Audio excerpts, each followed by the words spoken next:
right, and I guess now we're ready. I'm going to introduce a division, a technical chair, Brother Cameron. He's going to do he's been phenomenal.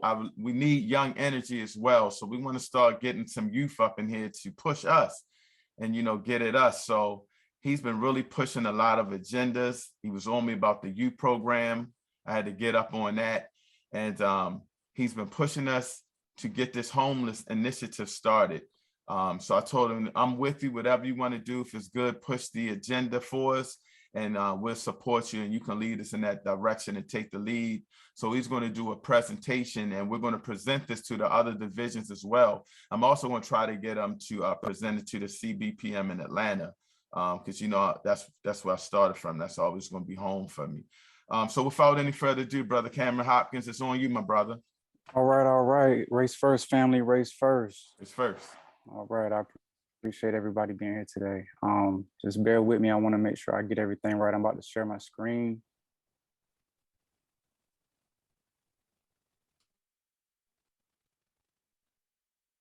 All right, let me know when you can see me. You can see the screen. Yes, you good to go, Brother Everett? Yes, right. I got you. I'm sorry, I muted myself. You good? Oh, you good.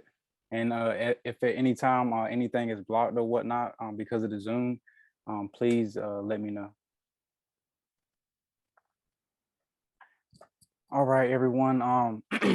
This I don't know if you guys have seen my last presentation or whatnot. It was a little bit more lengthier than this one, so this is going to be a little bit more of a short run. But I built this for the homeless. We gotta get out there and we got to do something about this. The UNIA-ACL 2022 Homeless Initiative, the resurrection of the new Negro. All right, for our first slide, I just want us to look at this mural for a second. And most of us were a part of the Baltimore Division, which is why I put this up here. And at the end of the day, the power is in our hands to do whatever we need to do to handle our business. Nobody's gonna help us and nobody's gonna come for us. We are the vanguards of this movement. So the power is in our hands. All right, our citizens, our problems. We all have ups and downs in life. Not everyone homeless is in that situation by their own wrongdoing. For example, I met an older gentleman living out of his van at a corner store. I gave him a few dollars and asked him for a hug. He went on to explain to me that he was a college-educated engineer that had a stroke, lost his job, and was taken advantage of by his wife throughout the process. He now lives beside a store in his van and has been there for at least 3 years, at least from what he told me. Am I saying he made all wise decisions? No, we all make mistakes and life is truly a gamble. He, like many others, still deserve an opportunity to step out of the street living or step out of street life. Sometimes they just need a small helping hand and an outside inspiration. You could end up in the same situation down the road. So put yourself in their shoes and empathize and let's organize. Let it be our job to show our people that we, the UNIA-ACL, cares about their well-being, and as their official government is taking charge to help them rather than protest and babble like the others do. All right. When is the last time you studied the teachings of the immortal Dr. John Henry Clarke? I'm pretty sure it's been a long time for a lot of you, or most of you maybe haven't even watched one video. Maybe that's your problem. I said, Dr. Donqua, before the coming of the Europeans, African society was held together by honor and obligation. He said, you got it right now. At last you got the answer. We'll have our dinner now. Why I've emphasized this is that we do not look for enough at ourselves. We do not look back far enough.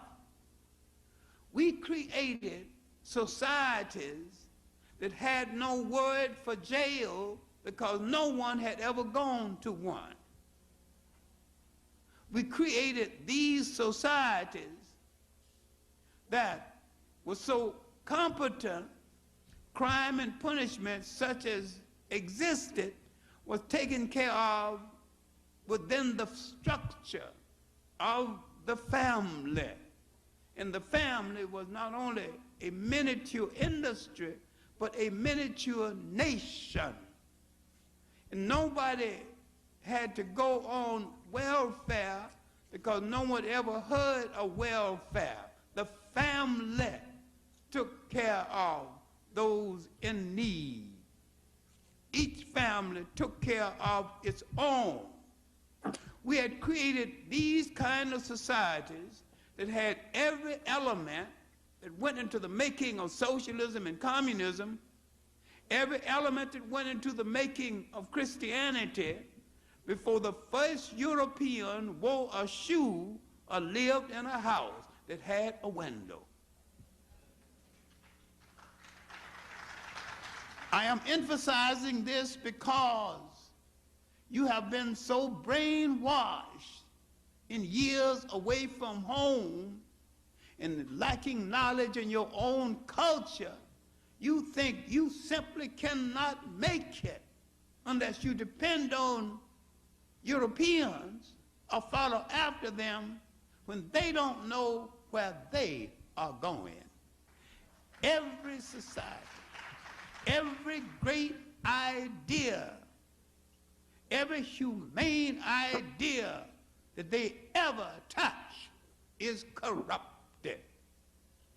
They have proven that they are totally incapable of understanding or practicing democracy, Christianity, or looking humanely at other people as equals to themselves, because they are so insecure they have to pretend that they are better than other people.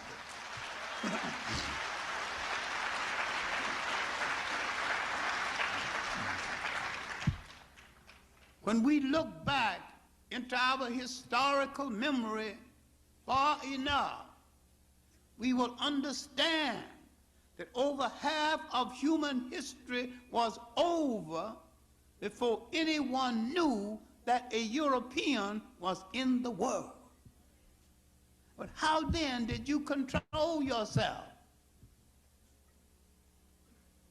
Honor and obligation.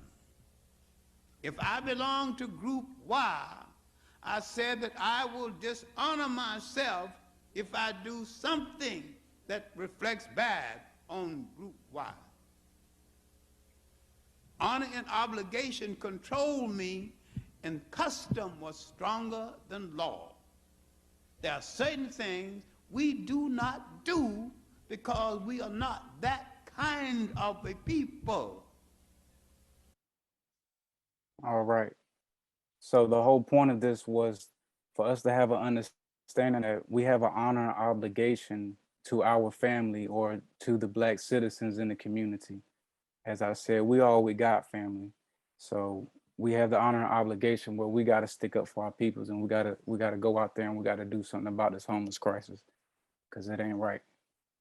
All right. So what should we do? We need to meet them where they lay at.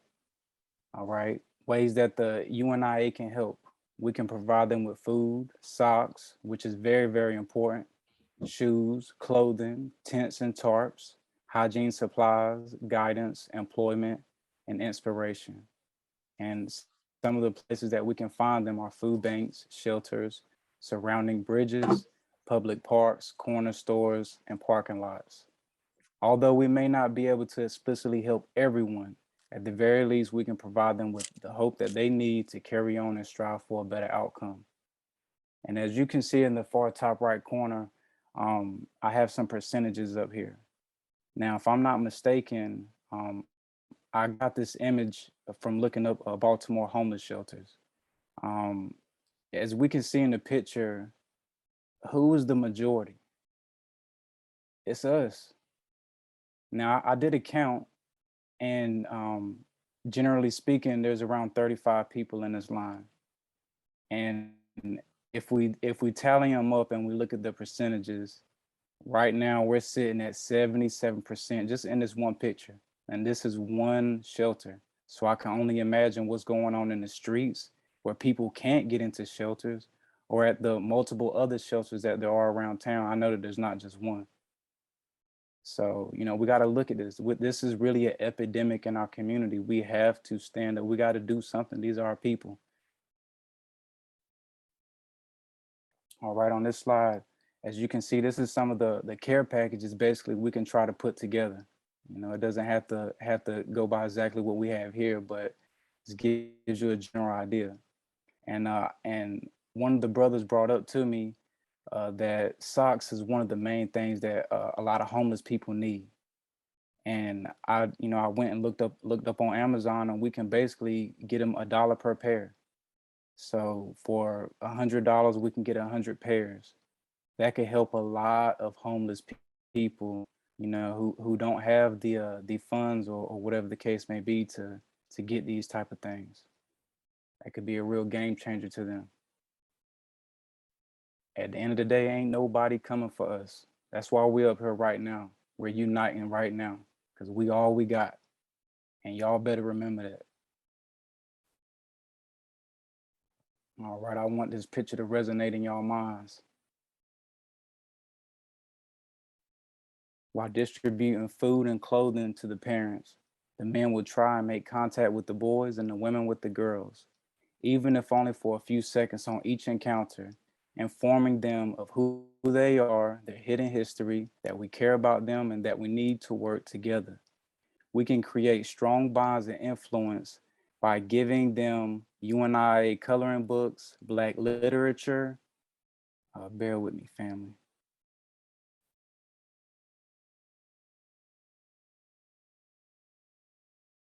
Bear with me one moment. I gotta back out of this. Pardon me, family. Zoom is giving me some issues here. All right. So back to where I was. While distributing food and clothing to the parents, the men can try to make contact with the boys and the women with the girls, even if only for a few sentences on each encounter, informing them of who they are, their hidden history, that we care about them, and that we need to work together. We can create strong bonds of influence by giving them UNIA coloring books, Black educational literature, clothing with UNIA branding, shoes, toys, and mentorship-like relationships. All right, ways to obtain clothing. For starters, let's look in your closet. Donate any clothing that you can't fit or that's outdated or that you simply just don't want anymore. If you're a church goer or a mosque goer, bring up the program to members of your congregation or your mosque. Ask them to contribute their old or unwanted clothing. Tell them that God or Allah will bless them for their help, because surely he or she will. We could initiate quarterly fundraisers to ask for funds, using the funds to buy socks and shoes and clothing, either from thrift stores or through a corporate discount at a large retailer. Using this method, it will help us build additional business credit for our nonprofit organizations. Recruitment. Other than helping our people in need, the core purpose of getting involved is to recruit every African we come in contact with. We need everyone representing the UNIA, young, old, rich, and dirt poor. People don't tend to forget the ones whom helped them at their lowest point. Over time, the UNIA will have developed honorable notoriety and a strong presence within the Black African community. All right. There's homeless parents looking for employment. We must come together, contact our employers in the surrounding communities, and ask that they join our cause by pledging to give temporary work to a homeless parent or teen trying to get back on their feet for 2 to 4 months. The goal would be to find them 6 months of employment and mentorship, contracted that the employer will be able to vet and choose the applicant. A job could be the only thing holding them back from being able to jump over the hurdle of homelessness or keeping food in the children's mouths. We cannot let the government take our children from their parents and stick them in unforgiving foster care group home and the unforgiving foster care group home system, not when the parents are trying and are suitable. And as you can see, these parents right here as illustrated above Helping one person find employment could save 2 or more of our Black brothers and sisters from total poverty and a life of hopelessness. I gotta be honest with you guys, while I was finding images for this, you know, I almost came into tears. It really hurt me looking at these type of images because I'm a father myself, and I just couldn't imagine being in this type of situation. As you can see, these are our daughters right here. You know, look at them. It breaks my heart to look at this. As illustrated above, helping one person find employment could save 2 or more of our Black brothers and sisters from total poverty and a life of hopelessness. And once again, it's our job to help these parents. We shouldn't be able to find images like this on the internet. We shouldn't see this at all. We have to step up, family. All right. While we help the homeless, the Black Cross nurses will also push the recruitment agenda. Just to remind you guys, some of the responsibilities of the Universal Black Cross nurses is to provide health and wellness social services to the community, collect food and supplies, collect medical supplies, provide necessary information to the people, and provide medical assistance to the African Legion and Motor Corps in times of war. By coming out in their uniforms, performing and recording wellness checks, and informing the community of their mission and purpose, giving young girls a vision of feminine revolutionary role model, showing the elderly that we don't throw away our ancestors like the Europeans. We try our best to take care of our ancestors. They too will gladly support our cause. Many of the elders feel that they don't have much to live for. Let's help give them all the more reason to live. Remember, Lady Henrietta Davis, that formed the Black Cross Nurses, was 60 years old at the time of formation, displaying that you're never too old to take action. Their presence in the community will scar memories in the young developing minds that, if not now, later in life, that may lead or gravitate them back to the UNIA. Communication is going to be critical. We will document the encounters using applications and forms to gather the names, health issues, reasons for homelessness, drug addiction, and whatever other issues they could use help getting solved. With this information, we can keep track of our citizens and provide the specialized help that they need. As the serving government of these men, women, and children, we are responsible for their well-being. If you disagree, you're in the wrong place today. Sacrifices will be required and will be made. Remember, this isn't a social club. This is a Black African activist movement. All right, many of the reasons that our people are homeless today. Who manufactures the guns and drugs? Who regulates the sale and possession of guns and drugs in our communities? Unfortunately, many labeled as Mexican or Hispanic have a great hatred for Africans and collaborate for class privileges against us. Cartels working with the Mexican government, they basically make the cocaine, the meth, the fentanyl, and marijuana and push it over the borders, coming straight to our neighborhoods.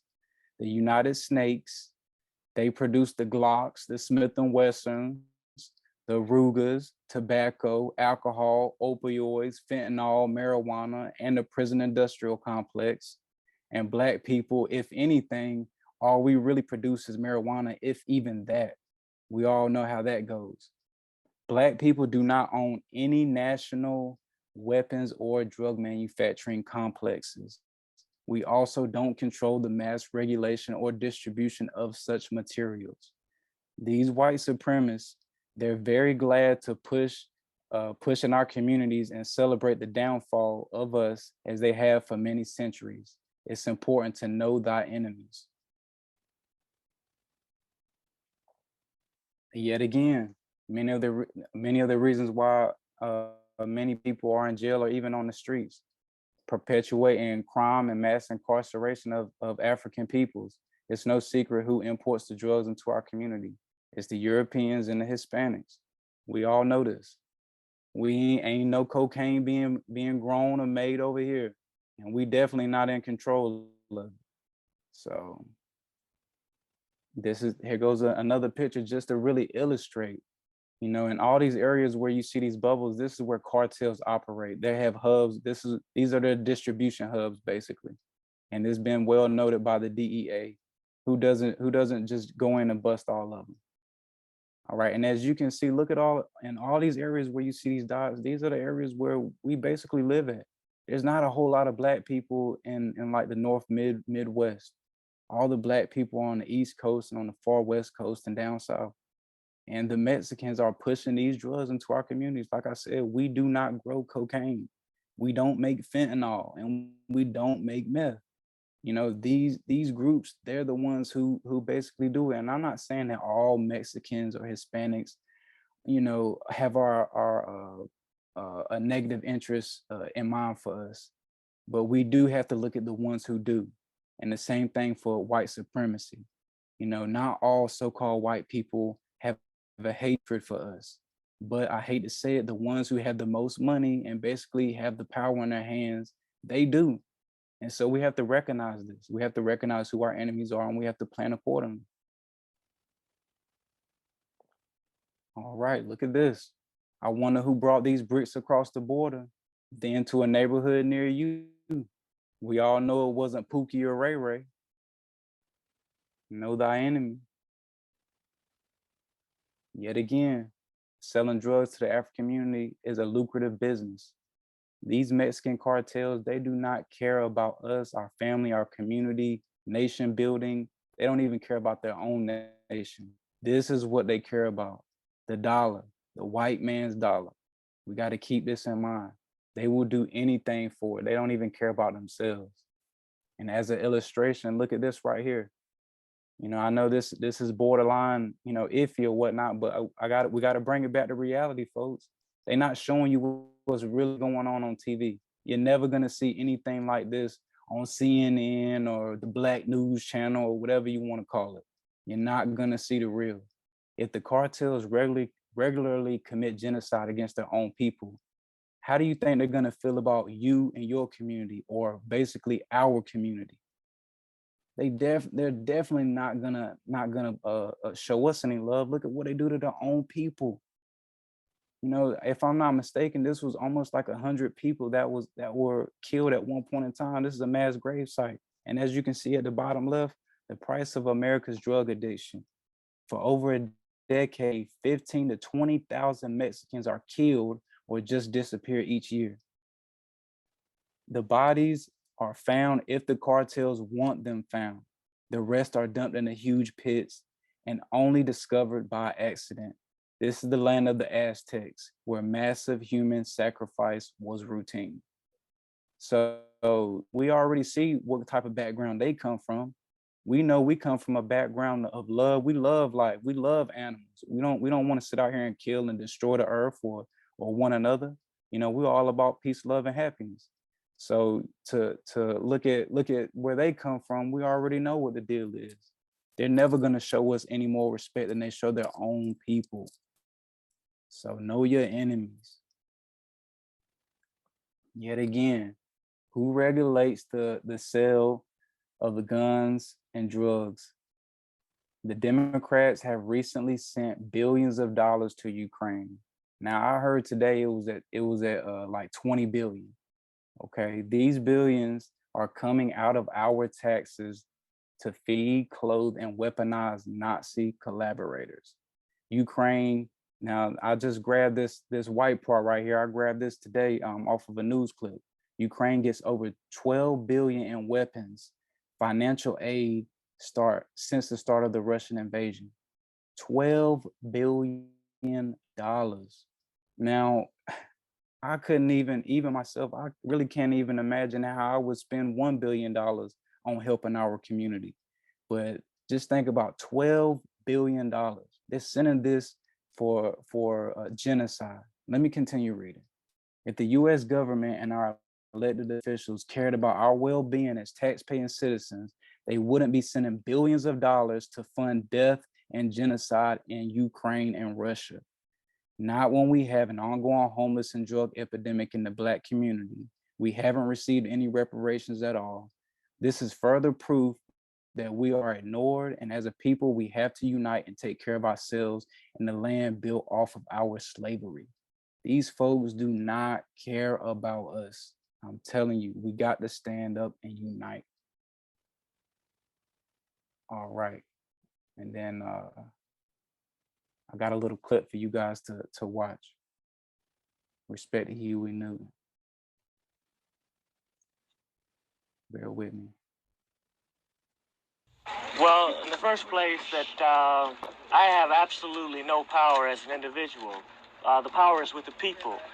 So the real question is that what are the people going to do? I said that we're going to unite and become very strong in the people's interest. Because as I said before, that individually we're so weak until it is a strategic mistake to view ourselves as one person. We must view ourselves because the oppressor is living in an illusion in the first place, and he wants to deny the reality of death. So when, after all, the people are the writers of all world history, are the makers of all world history, and without the people, there's nothing. All right, you heard what the brother said. And I feel like that should resonate with all of us. You know, basically divided we fall, but together, you know, we can't be conquered. So, you know, we gotta try to stick together as much as possible and use our resources as one, and not just think individually or as a division. You know, everything has to come back to a head. So that's where the UNIA begins. And I just want to end on this quote. You may have caged the tiger, but my cubs are running free. The Honorable Marcus Messiah Garvey. And that's the end. Man, that was powerful, Brother Cam. That was powerful. Did anybody have any questions or comments? Feel free to raise your hand or speak up. I have a comment. Go ahead, brother. Go for it, brother. Okay. Oh man, you touched on a lot of things. I guess I'll start from the most recent to back to the beginning. Yes, the number that Biden wants to send over to the Ukraine is $33 billion. This is in addition to all the money that he had already sent. This is what's coming up in a new bill that they're looking to pass. So the Democrats are looking to combine that money and put it in the bill under COVID relief, so that, you know what I mean, the Republicans that have a hard time trying to fight it. Not that I think that Democrats and Republicans are two separate parties, but anyway, yes. And I forgot the name of them. There's a documentary where there's a lot of white nationalists in this country that went to the Ukraine a few years ago to train there. And they trained with them, and they trained with their white nationalist brothers. These people are extremely racist, and they went there and they trained there, and now they're trying to send guns there and so on and so forth. But yes, the amount of money that the U.S. sends out of this country, and that they claim they send out of this country for humane reasons and refuse to look at their own citizens. Last year, China was going to bring the U.S. up on in the World Court to the UN for the treatment of Black people when the George Floyd thing and everything else was going on with the police treatment. China threatened to bring the U.S. to the UN to try to bring sanctions against the U.S. for the treatment of Blacks in their own country, because, you know, they go around the world preaching this democracy and preaching human rights that they don't practice themselves. On the other note, with the feeding of the poor and the homeless population, yes, we do. We have a large, horrible drug and homeless population in Baltimore and in the surrounding area. One of the biggest things, I just want to let you know, this is just for you, Cam, you know, one of the biggest things that's holding us back right now is that we have to get this building. Because once we're able to secure a building, then we can get freezers. Once we're able to get freezers, then we will get then we will get approved, you know what I mean, to open up our own food bank. That's the only thing that's holding us back, is that we don't have a location where we can have a freezer. But I love the idea. You gave me a few ideas, you know what I mean, about, yeah, reaching out to Walmart, reaching out to Target, saying, hey, we need to buy such and such supplies at this bulk. It's for the homeless, because they'll sell it to you, like you said, you know what I mean, almost at cost, and they'll turn around and donate as well. And getting out into the community, like you said, you know what I mean, wherever our building is, and try to, you know what I mean, unite with some of like the businesses around there to have a partnership. You know, I think that's a dynamic idea that I didn't even think of, you know what I mean, in terms of trying to get people employment. That would be huge. That would definitely be huge. But yeah, the biggest thing, man, and launching this and getting it started, because we had tried a couple of times to get out to do like a couple of programs, you know what I mean, and get out and feeding the poor. But unfortunately, a lot of our people didn't show up. So we end up feeding, you know what I mean, a large amount of other people. But, you know, alhamdulillah, you know what I mean, we help, you know what I mean, and that's the biggest thing. But yeah, man, so we just have to be able to target communities where we can get more interaction with our own. But yeah, just to let you know, yeah, that's the major thing that is holding us back. But I love the idea of partnershiping with different businesses, you know what I mean, to try to get people employed. Because right now, as you know what I mean, we don't have a business to employ anybody. So, you know what I mean, we have to go outside, you know what I mean, the UNIA to get people, you know what I mean, you know what I mean, the help that they need. And with that said, then we can also partnership with, like, you know what I mean, the Baltimore, you know what I mean, I'm losing my words now, with social services and the health department, because they will come out, man, to get people signed up. You know, get people signed up to try to get people health care. We could do health screenings, and all of that falls underneath having a location to be able to do it all in. So yeah, man, I love the presentation, man. And you're dead on, man. You're dead on. You know what I mean, about a lot of these things. So yeah, man, let's get this thing rolling, man. I love your ideas. That's it. Thank you, Brother Bruce. I'm sorry. Go ahead, Brother Cam, and then I was just gonna comment or respond briefly. At the end of the day, you know, this is a bit of a broad overview, and you know, it's not like a 100% concise plan, but it's somewhere for us to, like you just said, initiate ideas, and for us to start picking and choosing, you know, where we're gonna go, and it gives us a starter place. At least I feel. I yield. Go ahead, Brother Bruce. Hey, man, that was beautiful, brother. Beautiful, Mr. Cameron. Generation, the millennials and the next generation after them, Generation Y, those guys, they got their heads on straight. They see what the problem is. They see what's going on, and they analyze it, and they want to step forward, and they want to take it forward and do something about it. These are our next politicians. These are our next people that's going to do stuff and everything. So whatever we set down today, you know, as Generation X, I'm a Generation Xer, you know, then they'll be able to carry, if they learn enough from what we already know, to push it on forward and keep on with the light. That was beautiful, brother. I just want to let you know, man, that was straight up, that hit it on the nail, you know, especially with the socks deal, man. That means a lot. That means a lot, man. Because sometimes the people, you know, that's what they do all day. They walk. You know, they walk from point A to point B. That's like the simplest thing you could do for a homeless person. Buy them some socks. That's all they gonna do. If either they in a wheelchair or they walking. Period. So that is right on point, brother. Them socks, that socks deal was really hit it for me, man. Thank you. Yes, sir. Thank you. Anybody have any questions or any other comments?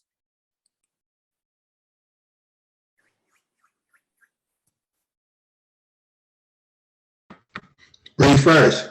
Raise first, brother. Yes, I just wanted to say that, you know, while they keeping things together for themselves, like the so-called Jewish Holocaust, You know, one of the things I have about the Jews, and that's Moorish American, I'm not supposed to have too much against the Jews, really, you know, but they won't say their own Holocaust stories and put a ban on ours. And you know what happens after that ban? Comes critical race laws, taking us back to the slave days if they can do it.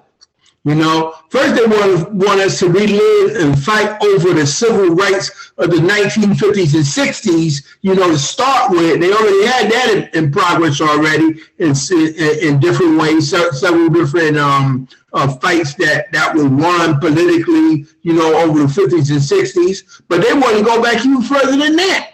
You know, they on genocide mission themselves against us. They doing it slowly, methodically, and surely, and putting up excuses for themselves, like it was a mistake. They didn't know what they was doing. You know, all this here, but they continue to do it though. You know, I mean, we all know about the Nazis, the neo-Nazis, you know, and their agenda. You know, we got to get our people together. You know, we have to, you know, set up petitions to get our voices heard so that the laws that protect us don't go Dred Scott. The only way I know how to defeat a Dred Scott is through petitions and rallies, like sort of like what Reverend Al Sharpton is doing. You know, we had rallies every Saturday, but you know that's one fight. We have other fighters in the mix. You know, the Ethiopians, you know, they were good at one time. They fell because they didn't do what the Moorish Holy Quran chapter 48 told them to do, and that's to link ourselves with the family of nations. See, if we link ourselves with third world family of nations, like what's on my website, you know, that's what my website was set up for, so we could contact the United Nations and be able to unify with other countries who have our same cause at hand, you know, you know, that would be a big leap for us, you know, a great help. And the name of the website is Not Helpful USA Legislations People.BraveSites.com. It's in the chat. I put it up in the chat for anybody who's interested, along with my phone numbers, so we can talk at any time, 24/7. So this is an all day, all night type of fight. We don't have no time to sleep around the clock. 24/7. If we're not doing it, our enemies are doing it against us. So we have to step up. Peace and race first. Race first. That's exactly right, brother. Race first, Dr. Sam. Hey, Dr. Shams, you still there? I'm still there. And I'm gonna figure out a way to put your link to your website on our website somehow. I gotta figure that out. But I had a question. Does CBPM? Does who? CBPM. Yeah. Okay. Yeah, they have a meeting tomorrow. I think 5 o'clock. All right, that's what I wanted to know. Right, 5 o'clock tomorrow evening. Because tomorrow is the second Sunday. It's the third and fifth Sunday. They have either early meeting or no meeting at all. That's the third and the fifth one. But tomorrow's only the second Sunday, so it's at 5 o'clock. Okay. Race first. Race first. Mm-hmm. First. Any other questions before we hit member share? If anybody has anything to comment? Or any suggestions as well. Any suggestions on the presentation? All right, does anybody have anything to share with the group? Y'all got something to share. Go ahead, Brother Bruce. All right. Let's start from the beginning. I already presented a business diagram, blueprint for a logistics, importing and exporting logistics company, right? And it also, inside of that diagram, it shows about warehousing, right?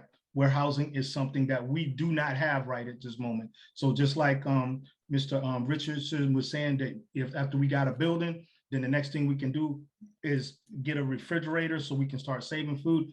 We all on the same boat with that right there, on the same pathway, because we got to be able to store stuff. We got to be able to put things in places.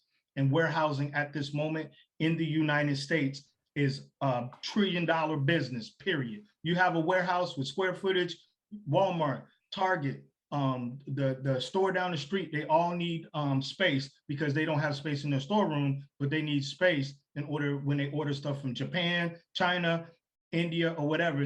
It's going to come over the seas, and they're going to put it somewhere. It can't all fit in there, and they need it already here available for them. So when they make a phone call, they can call up and get whatever items they need. Okay, so that's one thing. I have a diagram already pre-made, all right? And we can act on that. My next thing is a part of warehousing, right? I'm from New Bern, North Carolina, right? And when I was a child, everybody had chicken coops. Everybody had chickens in their yards. Give me a second. I'm gonna go around the circle and I'm gonna bring you right back, all right? Everybody had chickens. We had, I used to go down to the street, walk down there with my grandfather, or just go down the street, we catch a ride or whatever, and we go to the grocery store, and you can literally see the pigs walking inside the back of the grocery store, and then they would slaughter them, and then people would get pieces of the pig and doing all this stuff. Well, all of that stuff changed, right? We don't do that no more, and nobody has chicken coops, right? What did they do? They made laws in order for, and one of the laws says no live fowl, which is a bird, in city limits. So you can't have multiple fowls in city limits. Now you could have one chicken, no problem. You know, you could probably have them as a pet. I don't think they would say anything, but you can't have a chicken coop in city limits anywhere. And that only pertains to Black people in inner cities, all right? Now, that law was made, so then that way, at the same time, I went to the Department of Agriculture and I got a little history for you on how they did these things, right? We already know that they did redlining. And so what we're gonna do right now is we're gonna trace a timeline. At the same time, I'm only talking about farming, but then just think back of all the history that's going on, right? At the same time I'm talking. In 1920, Blacks owned 14% of the US farms today, and now we only own 1%.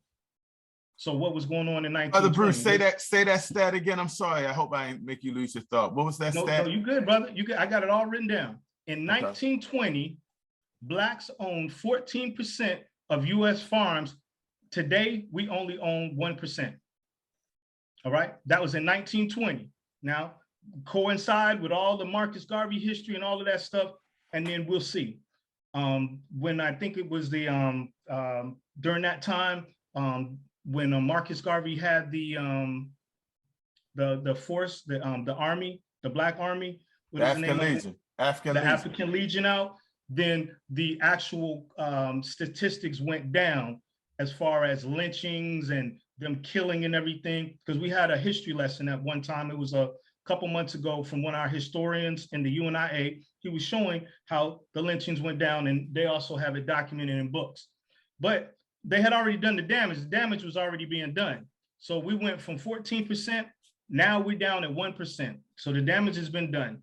In 1933, the New Deal legislation to address low crop prices and reducing acres of farmland displaced many Black farmers. So they start manipulating prices, paying Black people less money for their crops for less acres, some formula that they have, and you know how they do with their formulas, it never works out in our favor, all right?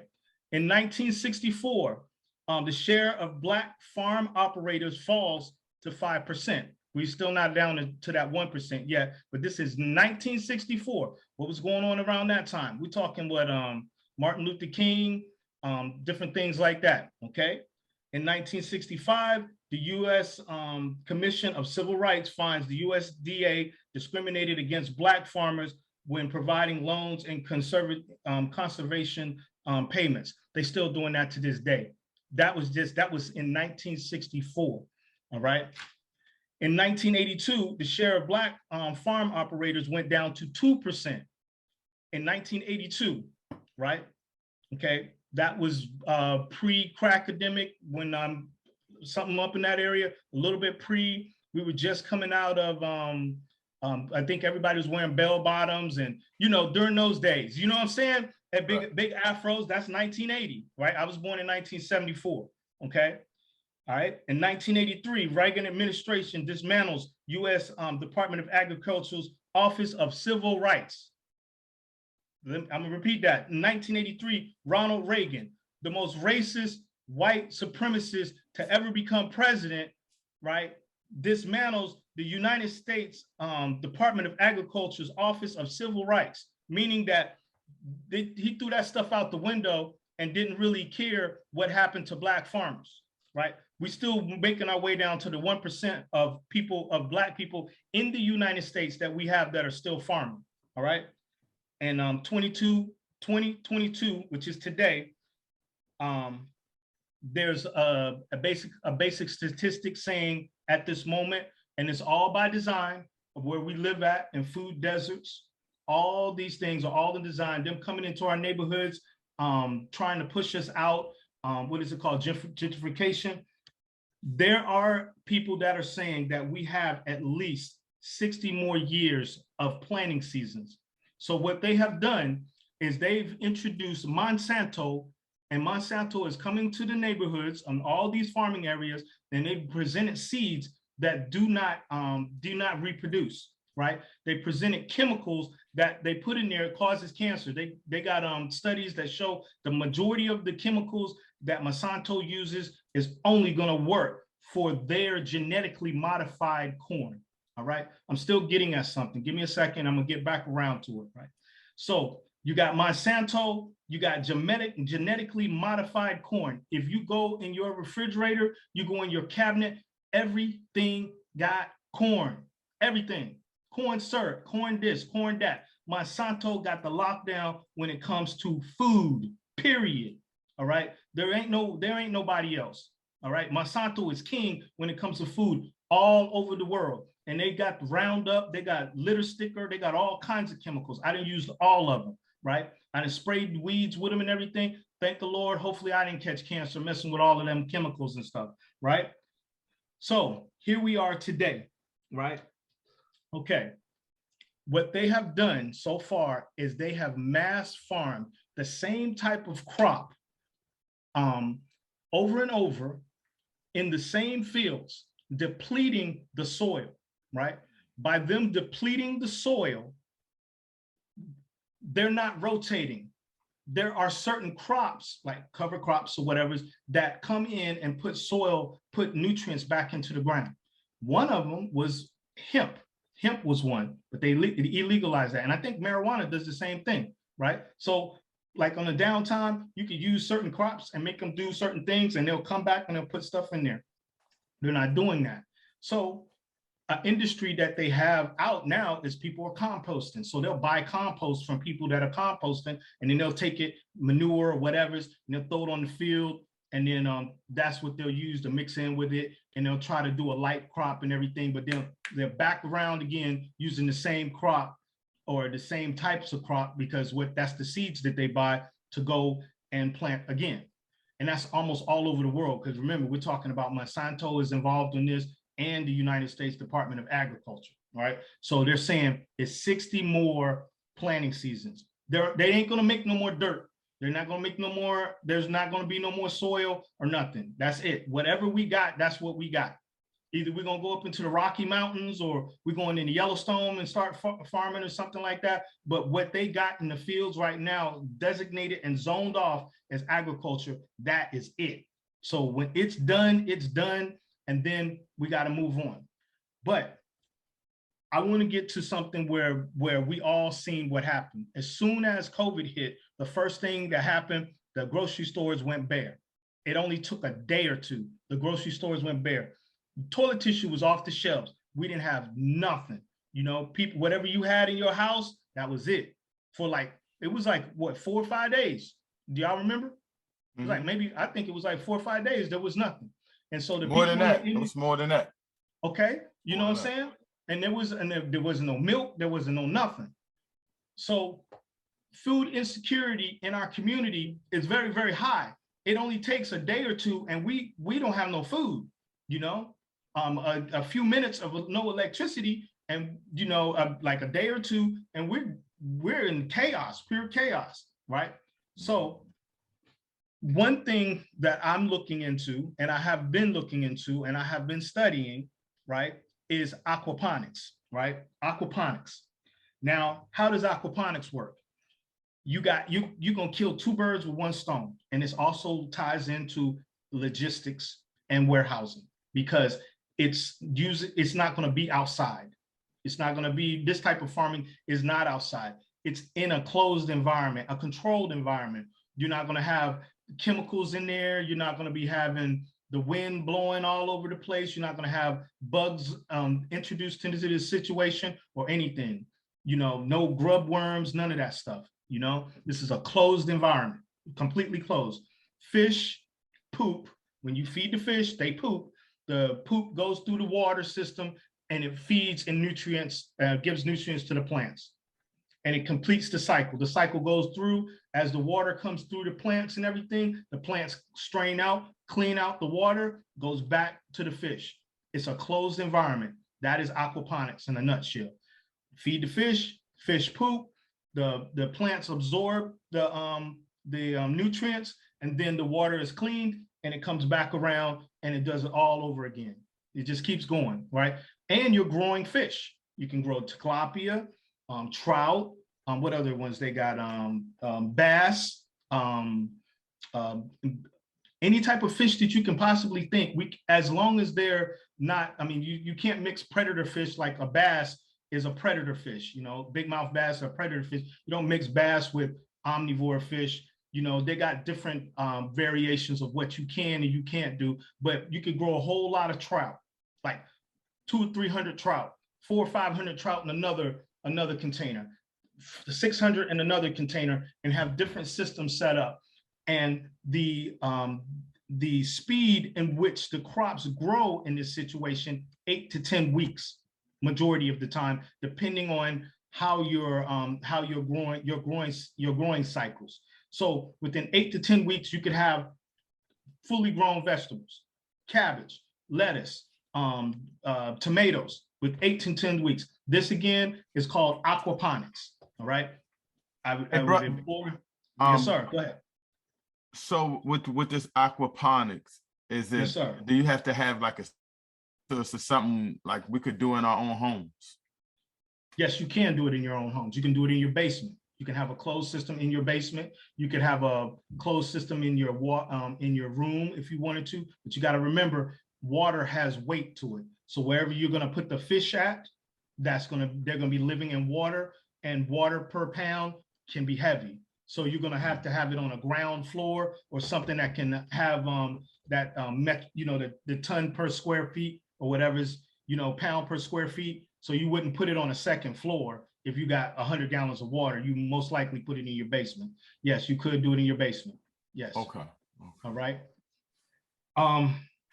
So that is one projection I'm looking into as far as warehousing, a part of my logistics that I'm introducing, my logistics, importing and exporting. Go ahead. Does somebody have something to say?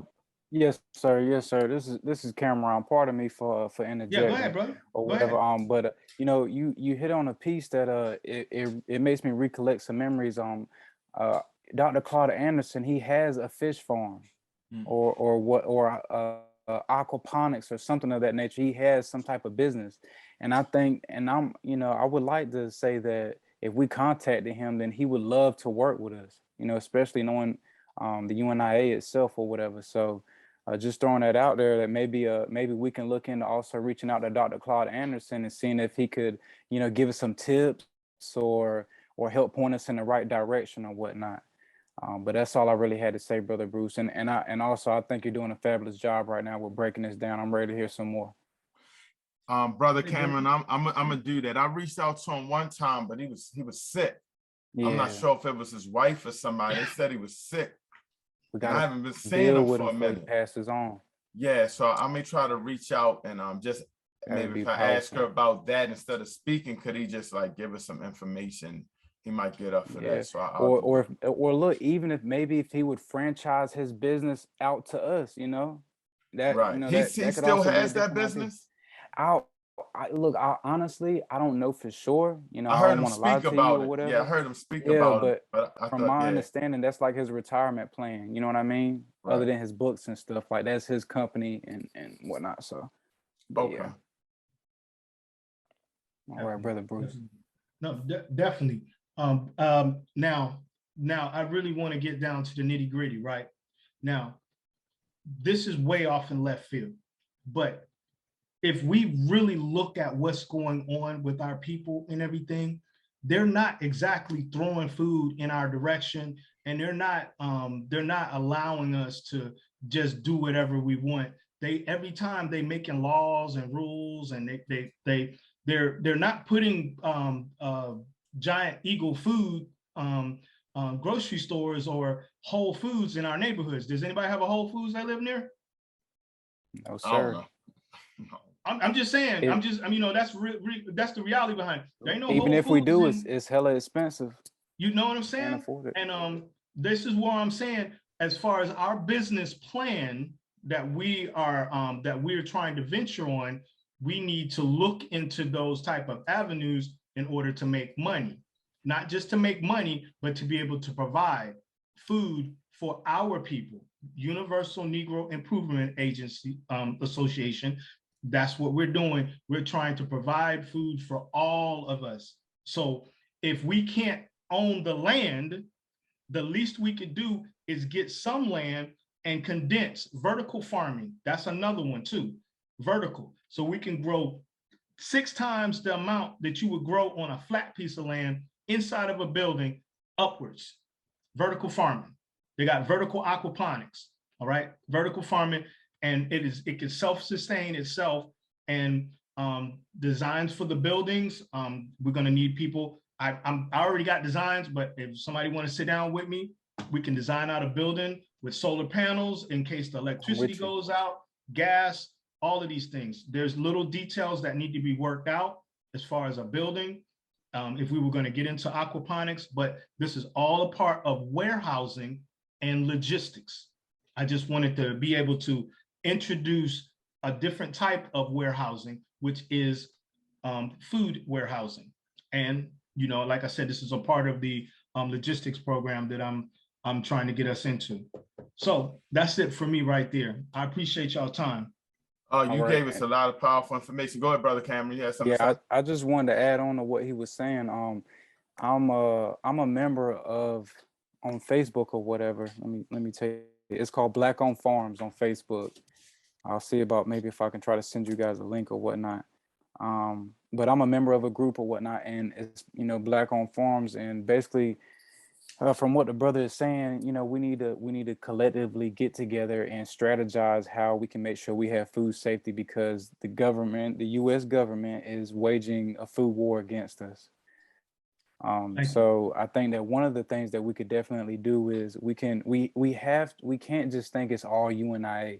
We got to try to network with every corporation and every organization or business that want to work with us, or, you know, at the very least, they're looking to get down to the same goals or whatever.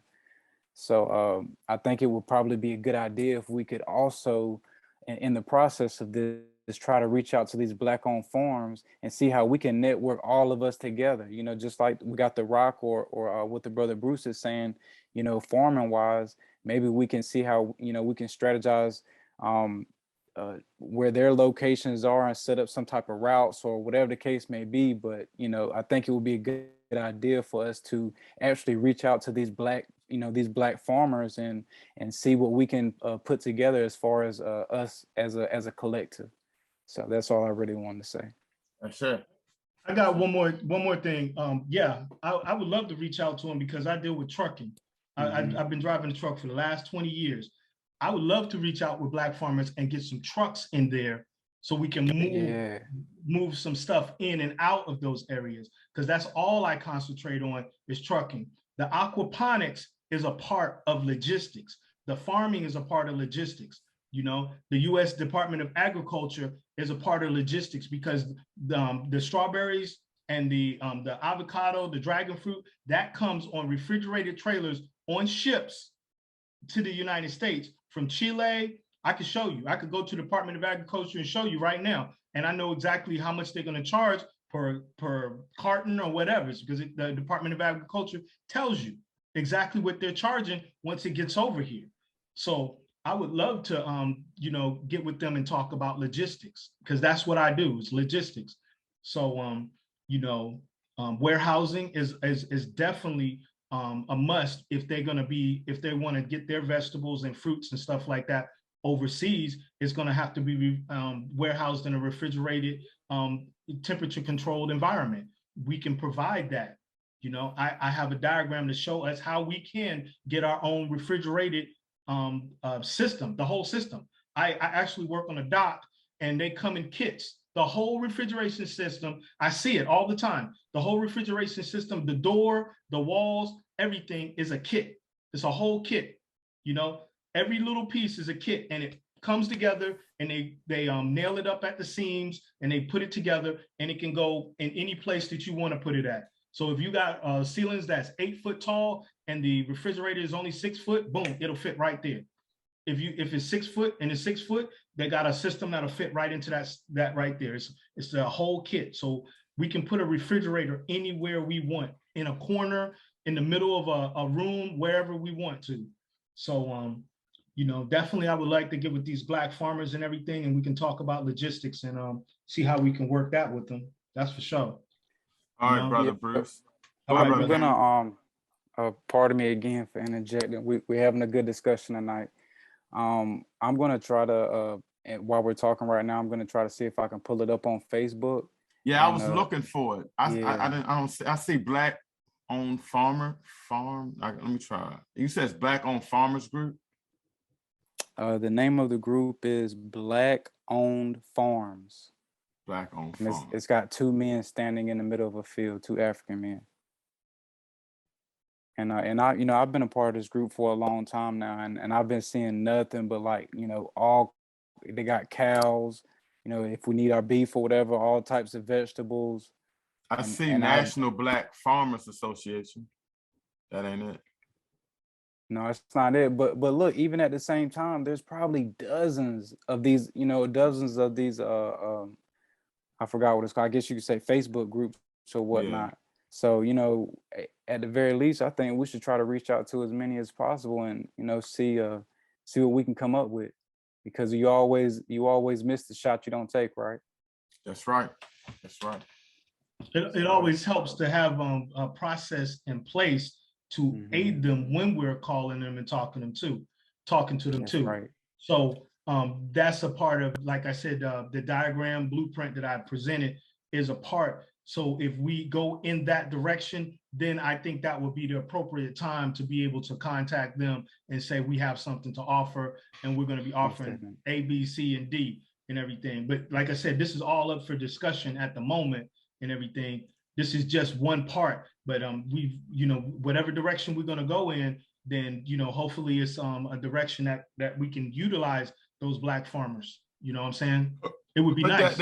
Put that together, brother Bruce, because you could. I know Faka Rock is trying to start shipping out stuff, and it seems like if you got the logistics part, maybe you could help the PG with that or something.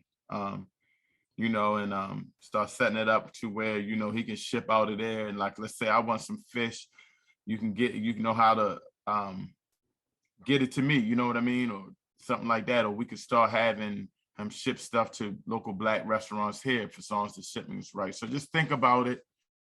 See, I can make a presentation and you can put it on there if that's cool. All right. I just pulled it up or whatever. I share my screen. Is everybody able to see? Yeah. Black owned farms. Right. Why can't I find it? Yeah, so like I said, there's probably dozens of them. So, but this is just one, and just to kind of go, you know, review over, I guess, their pictures or whatnot, give us an idea of you know, what they're capable of or what they got going on. Let's just look at some of these posts.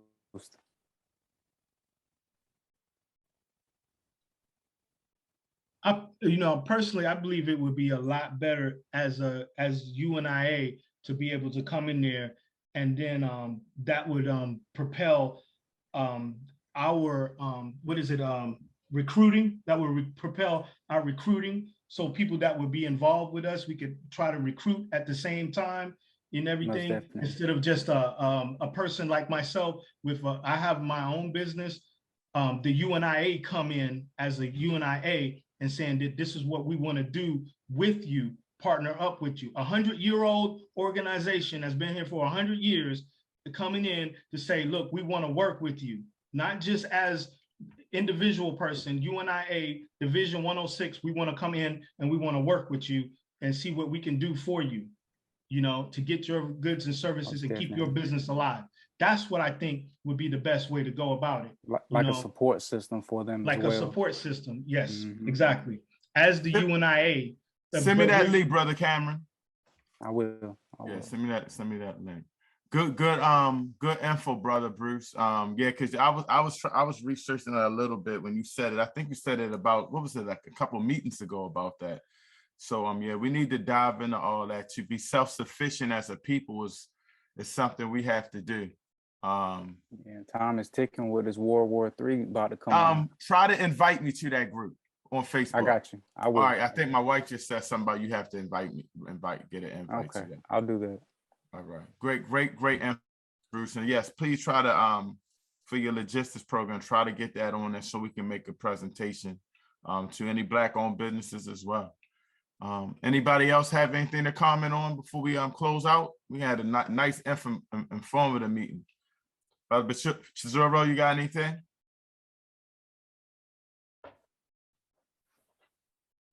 Greetings, everybody. Race I apologize. Race first. This is Brother Chizuro. This is Brother Chizuro down in Florida. I've been trying to get my branches off for a couple years, but I've had some progress with people in Africa and people down here in the South. They say they like the ideas that are going on, and that homelessness issue is real.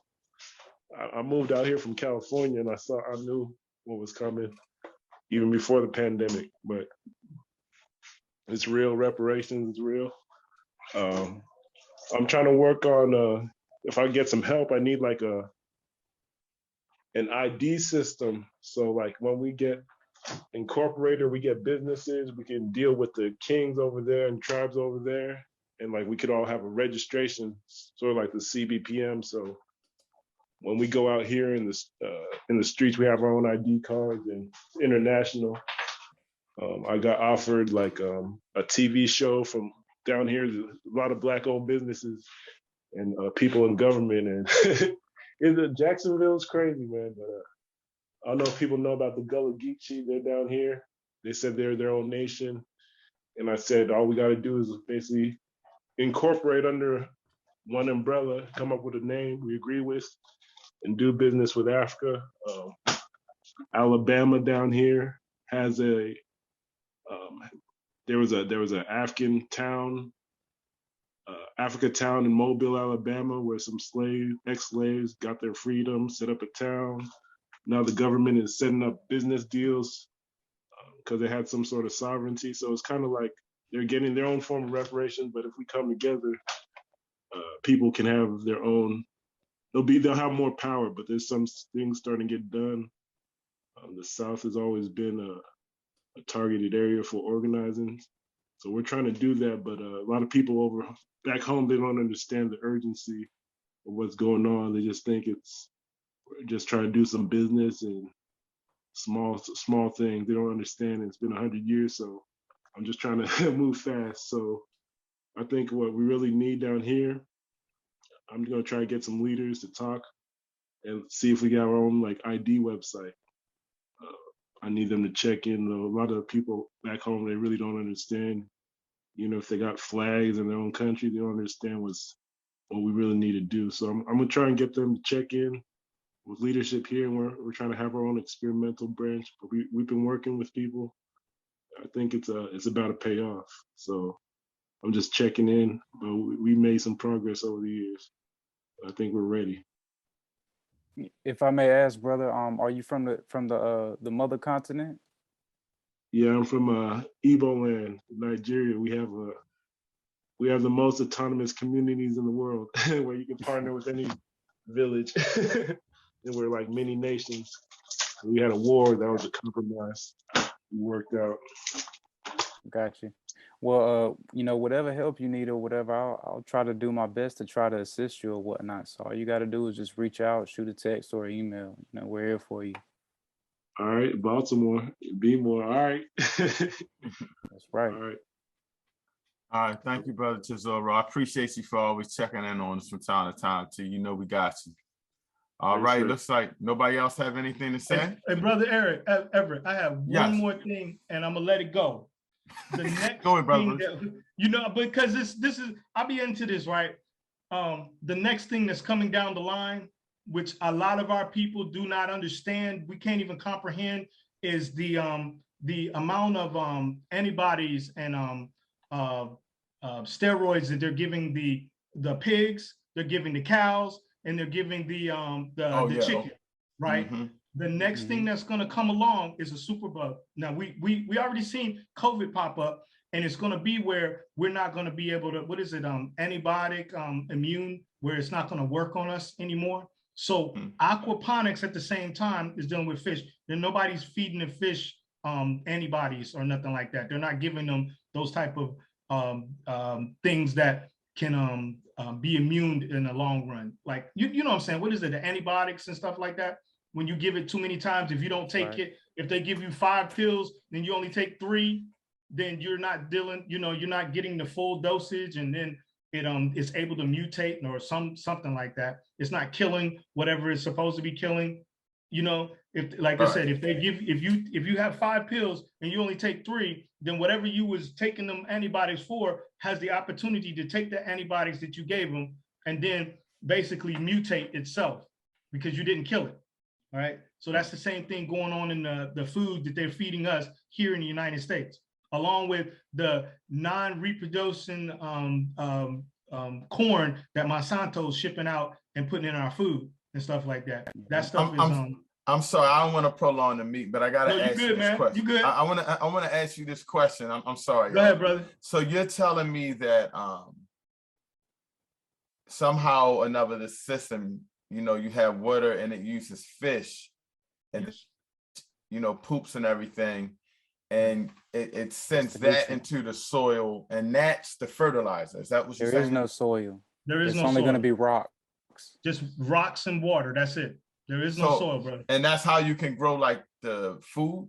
You ever take a potato and you put it in a water in a glass, and then the potato starts growing into the water? Right. That's the same thing. You don't need soil. So you're using the water and it just grows from. Wow. It grows from, yes, it grows from the water. Yes, sir.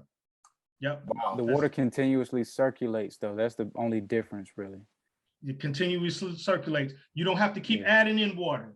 The water is what it is. If you fill up 100 gallons in the tank, and then there's 10 gallons all through the lines and everything, that's the water. That's all the water that you need. And then you don't have to like replenish it or clean it out, or it just. You don't never clean it out, because the nutrients and the nitrogen and all of that stuff is what keeps everything alive. It's a living organism. The water and the poop and all of that stuff is balanced. It's balanced. It's whole. It's a balance right there. You don't have to keep changing water and doing all of that stuff. This is a system. You know what I'm saying? It's funny. The reason I was thinking of the soil, and I'm sorry for going on. I know it's late. It's because in Kent, that's what made, you know, that's what made them so flourish, was the soil by the Nile River. And it was saying that it was because it was by the Nile that it was like a lot of mush, and that's what they used to grow a lot of the food. That's why they was such a great civilization. So that was just that was long ago. That's not the case today, man. We got all kind of chemicals that come from upriver. If they pour diesel fuel 200 miles up the river, by the time it gets another 100 miles down, it's diluted, but it's still diesel fuel in the water. You feel me? Right. So if you put something in the Nile 100 miles up, it might be potent when it enters in, but it's still gonna come down the drain all the way into the Nile. All right. So I mean, but with the aquaponics, it's a closed system. You put the water in there, you're testing it, you're making sure you got the right nitrogen, this and that, and you know exactly where the food is coming from. It's from a clean environment. It's nothing added in. You don't put no chemicals, no spray, nothing on the food. You don't put no pesticides, none of that stuff. You know what I'm saying? Yeah, no pesticide, no pesticides, no anything. It's growing straight from the nutrients in the water. All right. And it grows faster than it would in soil, a lot faster, like by weeks and months and stuff like that faster. 3 or 4 times faster. All right. Yeah, me and Brother Bruce, we're gonna have to get together. I got extensive experience in the hydroponics, so we're gonna have to click on that. Yeah, man. I talked to my wife about putting a system in my backyard and stuff like that. And look, mushrooms as well. You guys probably never thought about it, but mushrooms are actually somewhat cheap to grow as far as a wholesale thing. So that's another industry that we can kind of look into where it doesn't take a lot of space. So, but I guess we can chop that up another time. Awesome. Anybody else got anything to say? A comment before we close out? Anything to share? Galaxy A03. I was trying to figure out who that was. Galaxy A03. Oh, that's you, Dr. Shams? Galaxy No. No, that's not. No, I don't think so. Okay, Galaxy A03. Yeah. Galaxy A03, could you say your name for me?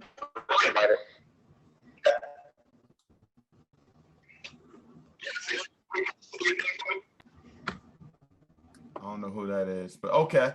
Well, anyway, let's close out. This was a powerful meeting, y'all. I'm gonna have it up on YouTube. I forgot to record the first part, but this was I got the part that we needed. Brother Cameron and Brother Bruce, Dr. Shams. I got all of y'all, and so that'll be great. I'll put that on YouTube tomorrow.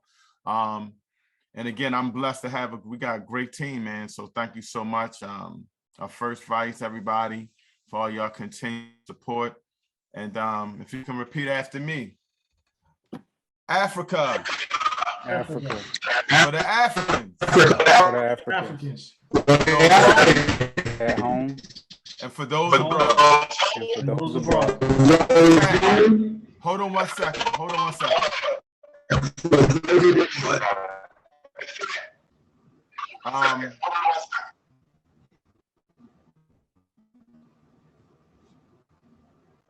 I saw the sergeant at arms jump in late, but I don't think he can speak. But I just wanted to give him a shout out. He must have been working tonight. Brother Anthony, shout out. And you know how we close? We're going to close out with our Ethiopian Anthem. You know, we got the flag, we got our constitution, but you can't be a government without an anthem. And I'm going to play that right now, and you guys can enjoy your great, great night. Thank you again for all your help. Ethiopia, the land of the fathers, the land where the gods love to be. As storm-clouded night sudden gathers, our army come rushing to thee. We must in the fight be victorious, as swords are thrust outward to gleam. For us will the victory be glorious, when led by the red, black, and green.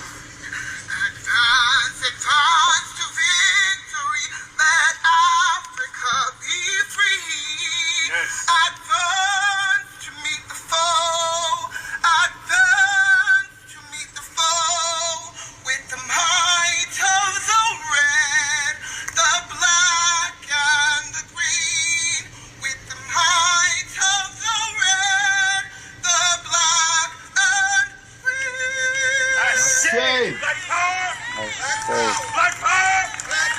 Black power! Black power! I say. All right, family, that was awesome. I love our anthem, especially when it's sung like that. Now I'm thinking about the flies, Brother Can. Keep that red, black, and green. That is us on them things, man. Keep that red, black, and green on that things. All right, family, enjoy your blessed day. Thank you again, and I'll see you guys soon. Please hit me if you are someone new to. Make sure you follow us on the website or what have you, and you into our text line. And everybody have a great evening. Race first. Race first.